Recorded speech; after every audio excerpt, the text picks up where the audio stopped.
সুনামগঞ্জ বন্দর উপজেলার সুরমা ইউনিয়নের blue cart pre cadet academy ও হাই স্কুল মাঠে ৫৫ জন কৃতি শিক্ষার্থীর মাঝে আলাল উদ্দিন ও করফুল নেসা মেধাবৃত্তির সনদ ও ক্রেডস বিতরণ করা হয়েছে।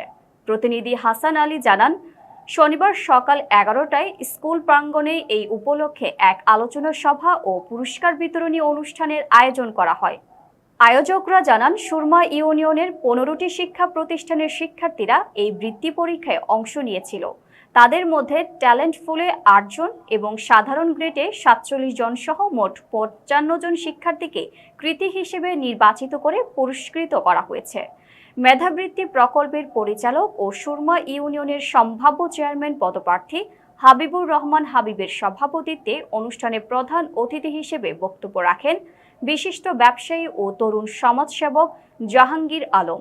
সহকারী শিক্ষক মোহাম্মদ রোবেল আহমেদের সঞ্চালনায় অনুষ্ঠানে বিশেষ অতিথি হিসেবে উপস্থিত ছিলেন রফিকুল ইসলাম। পুরস্কার বিতরণী অনুষ্ঠানে আরও উপস্থিত ছিলেন শাহ আলম মিয়া, নিপা আক্তার, সুমাইয়া আক্তার, নাইমা আক্তার মুন্নি, ফাহিমা আক্তার, রাকিবা আক্তার ও মোক্তার হোসেন সহ সংশ্লিষ্ট শিক্ষা প্রতিষ্ঠানের শিক্ষক ও শিক্ষার্থীরা।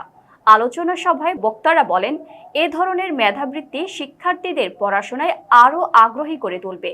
অনুষ্ঠান শেষে প্রধান অতিথি সহ আমন্ত্রিত অতিথিরা শিক্ষার্থীদের হাতে সনদ ও সম্মাননা ক্রেডস তুলে দেন।